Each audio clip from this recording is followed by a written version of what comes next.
سلام ومحبة لكل اللي بيشوفني وبيتابعني من أي مكان في الدنيا. النهاردة تكملة تنظيفات البيت بس المطبخ بقى والتنظيف العميق. وقبل ما ننظف طبعا المطبخ التنظيف العميق بنعمل ايه؟ بنغسل كل حاجة حوالينا، وبنغسل زي مثلا التوابل والكلام ده. اي حاجة موجودة على الرخامة نفسها بنغسلها عشان بعد كده نطلع كل حاجة بره ونشتغل في الحيطان بقى.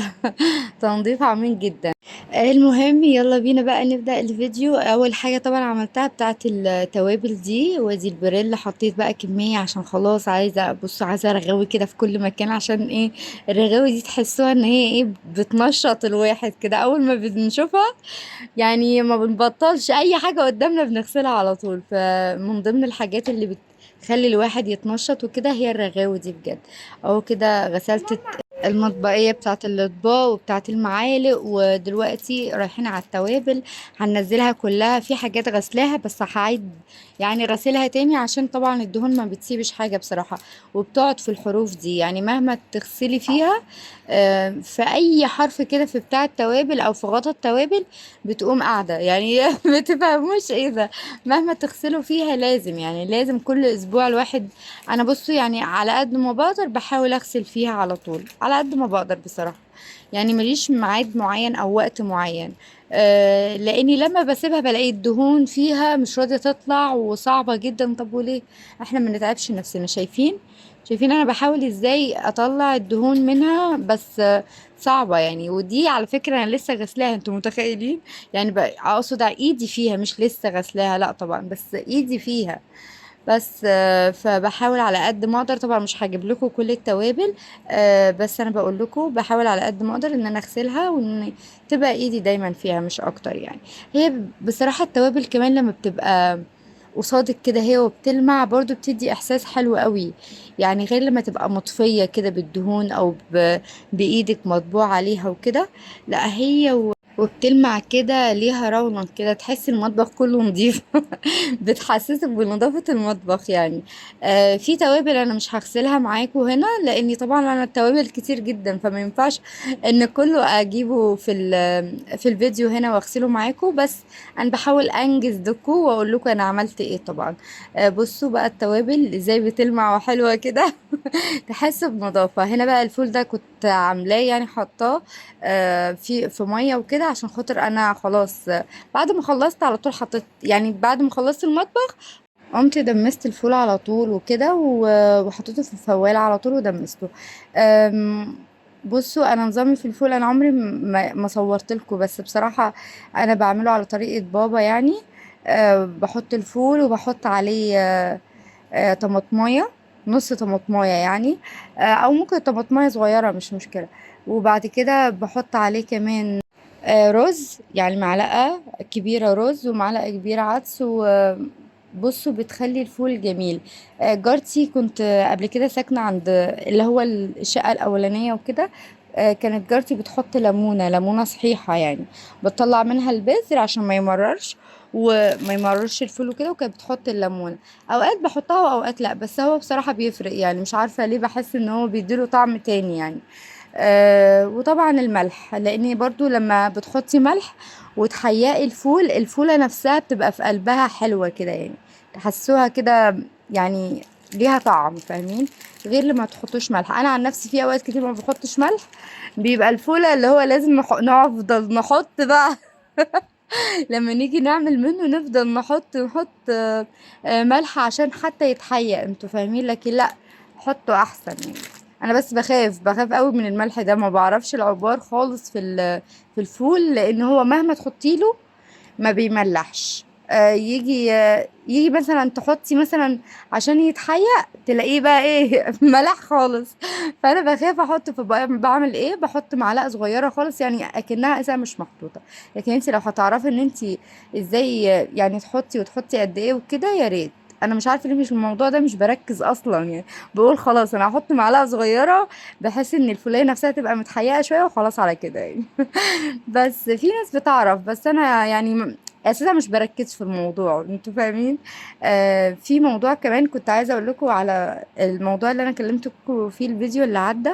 عشان في واحده بتقول لي بصي انا معاكي وكل حاجه، بس انا حاسه ان انتي مغروره.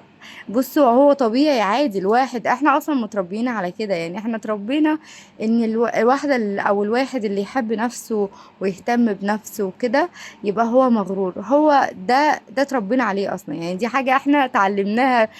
كل المجتمع على فكرة، مش انا مثلا بس او كده، لا كلنا عرفنا ان الغرور، من الغرور انك تحبي نفسك. أ- طيب هو حب النفس ايه اللي بيخليكي انتي تقولي عليا مغرورة؟ لو مغرورة لو انا هشوف نفسي عليكي، او هشوف نفسي على جوزي مثلا. لا، انا كل ما في الموضوع ان انا بعتز بنفسي، ان انا بحب نفسي انا، لكن مش باذيكي او باذي حد او باذي مثلا جوزي او باذي اي حد حواليا. بس كل ما في الموضوع ان انا ما بحبش حد يأذيني بس. فده غرور في ايه يعني؟ انا مش فاهمه هي بتقول على اي اساس ان ده غرور. على العموم انا طبعا مقدراها لان احنا اتربينا على كده. اللي يحب نفسه ده مغرور. لا، هو بصي ايه هو الغرور؟ المفروض ان انت تجيبي الكلمة نفسها وتفهميها الاول. الغرور ان انا اكون شايفة نفسي على حد، لكن انا مش شايفة نفسي على حد، انا شايفة نفسي لنفسي، يعني فاهمة؟ بحب نفسي لغيري. يعني انا لو ما كنتش انا سعيدة، ولو ما كنتيش انت سعيدة، عمرك ما هتسعدي اللي حواليكي. فهمتي؟ فهمتي وجهة نظري انا ليه بقول حبي نفسك فاهمة؟ انت لو انت ما كنتيش فرحانة بنفسك وعندك ثقة في نفسك وبتحبي نفسك، اللي حواليك مش هيبقى مبسوط، واولهم اولادك وجوزك. انت فاهماني؟ عشان كده هي اللي بتبقى مهتمة بنفسها بتقدر تسعد اللي حواليها، والناس كلها بتعجب بيها. فهمتيني؟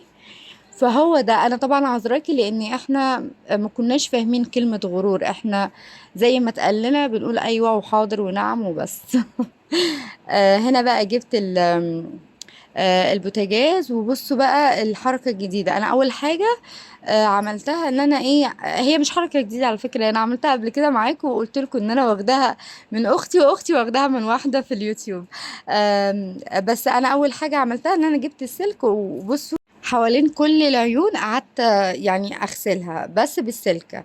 وبعد كده جبت بقى ايه اللي هي الصنفرة دي زي ما قلت لكم، وبقيت اعمل بيها. بصراحة عجبتني جدا وعايزة اروح اعمل بوتاجاز امي، بس للاسف يعني انا خايفة اوعدها ما اقدرش اروح. فبس باذن الله هروح اعمله لها، لان انا لقيت موضوع الصنفرة ده سهل جدا يعني. وبصوا بيجيب نتيجة بسرعة جدا، فالواحد بيبقى حاسس بفرحة كده لما تلاقي نفسك فجأة كده كله بيلمع. بصوا بس عارفين العين الكبيرة دي، انا مرضتش ان انا اغسلها كويس عشان خاطر بصراحة هي اساسا بايظة، يعني هي اساسا بتضرب. يعني انا لو انا مثلا شغلتها بتقوم ضربة فبتسود كلها، يعني فاهمين؟ فهي اساسا بايظه يعني، لغايه ما جوزي يصلحها لي، ما نعرفش امتى، انتوا عارفين طبعا. فلغايه ما جوزي يصلحها لي، فانا مش هتعب نفسي فيها يعني. قلت لما يعملها اقوم غسلاها بالمر اللي هي في النص يعني بس. لان هي اسودت، شايفين انتوا سواد مش طبيعي، هي مش مسوده يعني. فيها اسمها ايه دي الحاجة السودة دي اللي بيطلع من البوتاجاز وكده لما يكون بايظ؟ لا مش هي. هو اللي حصل ان انا لما جيت اشغلها فجأة لقيت في نار طالعة منها، وزي في حاجة من تحت ضربت، فاهمين؟ فجوزي قال لي خلاص ما تشغلهاش تاني يعني. فانا ما شغلتهاش، ومرة نسيت وشغلتها، هي ما حصلتش حاجة بس عملت السواد ده. فرحت قلت خلاص لا أنا مش هشغلها تاني. بس فعشان كده مش يعني السواد اللي في النص ده ما تعبتش نفسي فيه، قلت لما تتصلح ابقى اتعب نفسي كده واحطها بقى في ميه وبيكربونات الصودا والكلام ده. المهم آه عماله بقى كده انضف. وبصوا كنت مستمتعه جدا طبعا، مش هجيب لكم برضو انا بنضف كل البوتاجاز، بس على قد ما اقدر بوريكم ان انا نضفت قد ايه وكده. المهم انتي لو هتروحي تجيبيها يعني هي ما بتكملش 3 جنيه، ممكن 5 جنيه، على حسب يعني الجزئية اللي انتي هتروحي تشتريها من الراجل اللي هو بتاع الدهان ده، الصنفرة. اي راجل بيبيع الدهان وكده هتلاقي الصنفرة دي عنده، لان هي طبعا احنا عارفين اللي بيستخدمها بتوع الحيطان والدهان وكده، الاسترجية يعني وكده. فانتي هتروحي تقولي له مثلا هات خمسة، هات ب5 جنيه، هات ب7 جنيه، هات ب10 جنيه، بأي تمن هيديكي، يعني هيديكي على حتة اللي انتي عاوزاها. انا عن نفسي يعني اخر مرة ادهاني كده يعني اشتريت منه دهان وكده، فادهاني كده يعني من غير فلوس. بس فانتي الحتة اللي انتي هتشتريها هتقعد معاكي كتير جدا، وبصراحة حلوة يعني. انا حتى زي ما قلت لكم، انا اختي لما قالت لي عليها قالت لي مش متعبة وكده، بتخليكي انتي اصلا ما تشيليش هم التنظيف. وهو ده اللي احنا بنحاول نوصل له، ان اي حاجة تخليكي ما تشيليش هم حاجة، يعني هم التنظيف، او ان ده يتوسخ، او ان ده يدلق عليه لبن وما تقدريش تمسحيه على طول، وتبقي عايزة تعملي الاكل فتقومي تشغلي مثلا عليها فتقوم تتحرق. فانتي الحاجات دي كلها واردة، فلما تيجي تفكري فيها وتقولي لا مش مشكلة عادي، ما انا كده كده ممكن اعملها بالصنفرة في ثانية وتنضف، فالحاجات دي بتريح نفسيا. فعشان كده احنا ده اللي بنحاول نوصل له. يعني زي مثلا مساحة الحيطان جميلة جدا. انا هبقى اعمل لكم حلقة، يعني اي حاجة تكون بتوفر علينا في البيت عامة وفي تنظيفات البيت، هقول لكم عليها بصراحة. دي هتكون منجزة لناس كتير، ويقدروا يفهموا او يعرفوا المعلومة في فيديو واحد، فهتكون حلوة ليا وليكوا على فكرة، لان انا لسه هشوف ايه اللي كان بينجز معايا وجبته ما ندمتش عليه وكده، وهقوله في حلقة يعني، او في فيديو. قصدي ايه حلقة دي، احنا قاعدين على على التلفزيون، هقوله في فيديو. المهم هنا كده لمعت البوتاجاز بس مش قوي بصراحة يعني. اهو دي اللي ضربت، شايفين عاملة سواد ازاي. يعني مش تحسوها ان هو حاجة مدلوقة ونشفت، لا لا لا، دي حاجة ضربة فيها كده. المهم انا طبعا ما غسلتهوش، عملته اي كلام اي كلام، لان احنا هنطلع المطبخ كله بره زي ما انتوا شفتوا. انا هطلع البوتاجاز ده بره بس في الفيديو الجاي عشان ما يطولش عليكم، والله عشان كومنتوا مش اكتر. بس معلش انا اتاخرت عليكم، بس والله النت مش انا. يا رب